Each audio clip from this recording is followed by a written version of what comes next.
do we get to layer 4s, and layer 5s, and layer, I mean, is that Right now, is it that doesn't feel inevitably like- to get to enough scale? Who knows? Like, yeah, I mean, internet, if you see, it somehow in some form you can kind of try to derive an analogy to that. Like, internet has like these big transatlantic or transcontinental, like, under the ocean, big optical fibers, right? Sure. But then each country then has their own broadband subnets, and then, the bigger cities will have multiple subnets inside. So that's kind of the fractal thing. So, it seems natural that might happen with blockchains also, because at the end you are doing computations, and no one single ledger you can do all the computations. You will have to break it down into multiple ones. That's dope.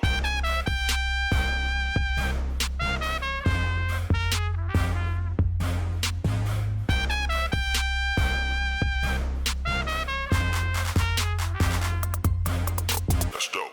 Layer 1s, layer 2s, layer 3s, layer 4, layer 5, ZK rollups. These are all things that it may take to eventually take blockchains to full scale, but Sandeep Nailwal is solving these problems, and Polygon is leading the charge, doing deals with companies like Instagram and Stripe. A few years ago, you would have never imagined names like that engaging in Web3. Listen to how we're going to reach billions and billions of people and mainstream adoption. So every time I look up now, Polygon, Instagram, Yes. Stripe, it's unbelievable. Yes. How is this happening? Yeah, I mean, you know us that, like our North Star has always been, how do we bring mass adoption for Web3? Like Elon Musk says that every decision he takes is, how do we get to mass faster, right? It's the same thing for us, that how do we get mass adoption into Web3 faster? So all of the things that we do, you see that, adoption is a very deep focus for us. And, initially people used to bash us for that. This is like a side chain, whether it's layer 2, commit chain, all those Right, kind the of definitions. debates, definitions and all that. But we were simply focused on how do we get like multiple dApps on it, where people are actually using them. And today you see that, like Alchemy said 19,000 plus dApps. Like by, I think, daily active users, we are even bigger than probably, Ethereum main chain itself. And some days back, I saw only BSC, but BSC, because it's basically the Binance people moving a lot of money from Binance and all that. But by the active number of dApp users and dApp builders, like dApps builders, I think we would be probably the strongest chain or the biggest chain.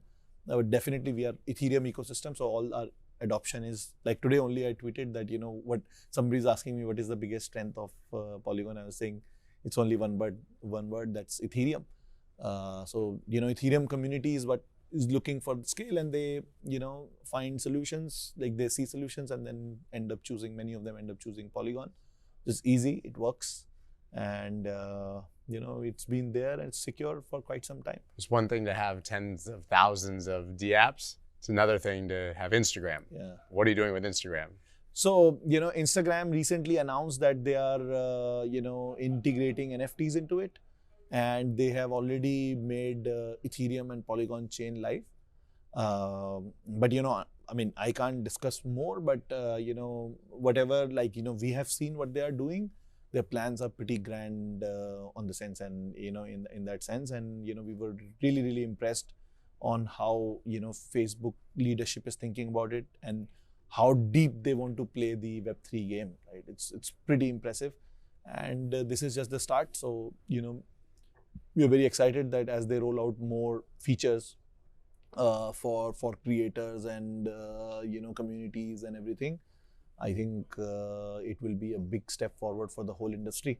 Yeah. So definitely playing a part in that makes a lot of sense. And when you go on Instagram and your friends send you screenshots and, it says that this NFT is minted on Polygon network, like, it's a great feeling. How crazy is that for you? Listen, you obviously always had a grand vision. I'm sure that you always anticipated that this could happen, but it has to be very different when it really it does. almost feels like you are in a matrix. Like, And you guys had some tough times. Yeah, of course. Like we always had tough times. It's only like, maybe 6-8 months, 1 year where it's like slightly easier, but we always had tough times. but we also kind of impose it on us. Like, I'm always telling my team that, guys, we are just getting started. Like, I genuinely feel like every morning when I wake up, like now the team that we have and the innovation that is coming, we have adoption, we'll keep focusing on adoption, but now we have innovation, we have a ZK rollup coming in. I think we'll be the first to market with a full-blown ZK EVM. And, that makes me feel that the real battle is just going to start now for us. And if we do it well, then maybe the real victory is, beyond this, like, who knows, like this bear market, whatever bear cycle is going to be. But, that kind of super cycle is just beyond these gates of this. Right. You talk about massive mainstream adoption. I think we all have that dream of 1 billion, 2 billion, 3 billion people interacting with Web3. But right now it feels like everything's breaking before we even attempt to go to scale. It seems like every day there's an exploit or some sort of hack, or literally just a chain is completely down. Yeah. How do ZK rollups, you're going to be the first to market with that. How does that change it? Yeah, I think ZK rollups overall inherently, I think, they are, I think, more adaptable. Like, for example, the whole optimism thing that is going on, I think that, it's like not very, like some people are like, oh, why are they hard forking and all that? But I think like for layer 2, it's okay to hard fork. Like, for layer 1, of course, like it's a big problem. But for layer 2, I think, people should not, criticize them too much if they end up going for a hard fork in that sense, and, try to protect those community tokens and things like that, and dump pressure from the community and whatnot. So, I mean, for layer 2, I am much more confident because layer 2 is more like business-like. Like layer 1 is kind of this global settlement layer you are trying to build, and if something goes wrong, there is no recourse, something is lost, it's lost forever and all that.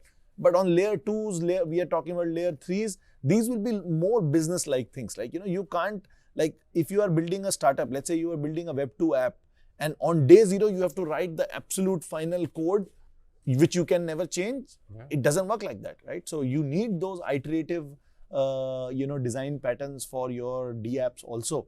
And I think, with many design patterns in terms of the programming on Solidity, like you have upgradable smart contracts, you have design patterns for that. Plus, like, maybe if you are using a dedicated chain for yourself, you would have initially at least some optionalities or some ways to, kind of course correct if something goes wrong for you.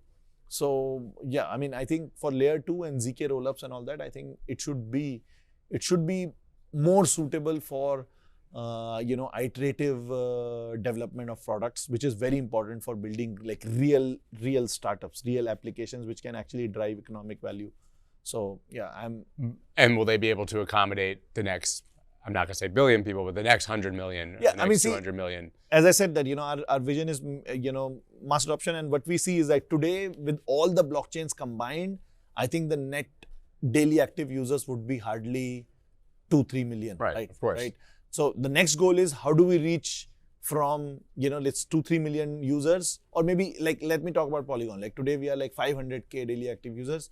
Like next goal is that how do we reach to 3 to 5 million daily active users across all the dApps on the Polygon ecosystem. Then from there, and this is like this year's goal, like can we reach to this year, maybe mid next year. And then from there, like maybe 2024, 25, can we reach to, 10 to 50 million users. And then, how do you reach 100 million users? That's how, and I think these things work exponentially. Like, when it starts happening, then, when we had like first 100 applications on this thing, that seemed like a big victory. And then from there, how it became 300, 500, 1,000, 3,000, 7,000, we can't even imagine. We can't even fathom that part. Like if you ask me how come there are like, I can't even imagine that there are like 19 or even 10,000 dApps on Polygon. I can't imagine, but there are like, we keep looking on the blockchain data, there are. Yeah. So. Obviously, we know all about layer 2s. You just casually threw out layer 3s.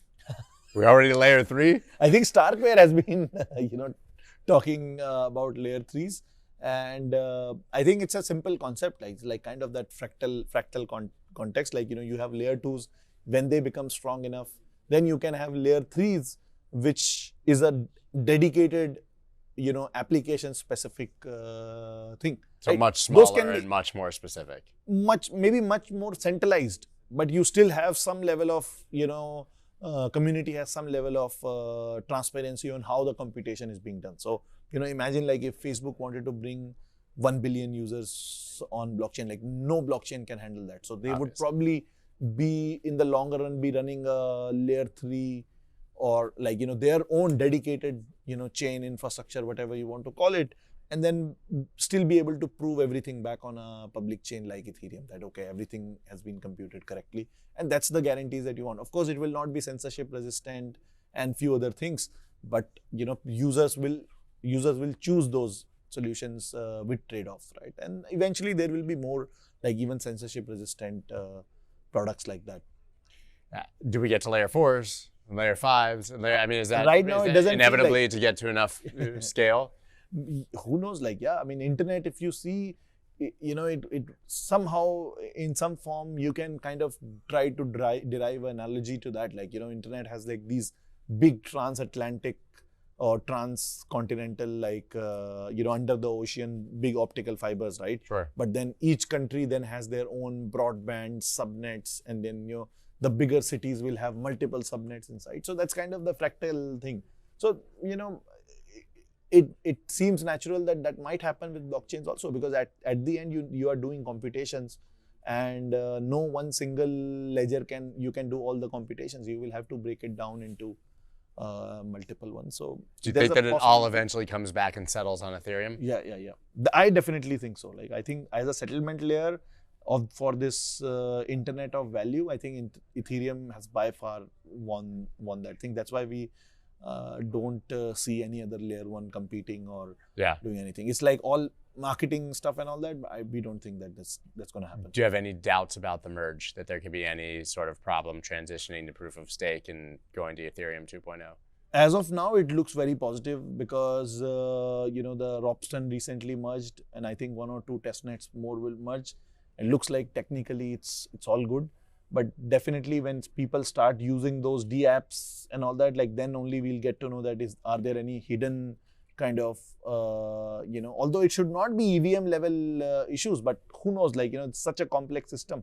And, but I'm pretty confident that by the end of this year, we are going to the merge for sure. I mean, it feels like that could be either the most bullish or most bearish event in the history of crypto. Yeah. I mean, it is scary because it's like a extremely complex software and which is running a decentralized setting. And imagine like there is something that we realize, oh shit, this is wrong, and we have a downtime. Back it up or downtime or rollback and whatnot. But I think like, the Ethereum engineers are super smart. I think these things would already be built in, that in case we have to do, they would be able to do it in a matter of few hours, roll out those updates to everyone, and then everyone can roll back and all that. Those fail-safe things they would have built. So I'm pretty confident, but still again, it's like such a big and complex software. But I think if they are able to do, imagine like the positive side, if they are able to do, I think it would be one of the biggest feats of humanity, to be honest. I've had quite a few people say that. I don't think you understand how complex and important this is, but it's really absolutely massive. Okay, Instagram, Stripe. Do you think that we now see all of the biggest companies in the world develop some sort of Web3 presence and have partnerships with, hopefully all Polygon, obviously, in your eyes, but with, Web3 companies and blockchain? Do you think everything, I'm not saying everything goes to a blockchain, but do you think that everyone will have some sort of presence or fast? I agree with that. And I think like, I was telling someone this morning also that if you go by first principles, like imagine you had same Facebook, same user interface, everything the same, but you have 2 apps, like with everything same, but one app is a centralized one. You don't own your data. You don't own you are a big influencer. You don't own your, followers and all that. On the other side, you have a app where you are the real owner, right?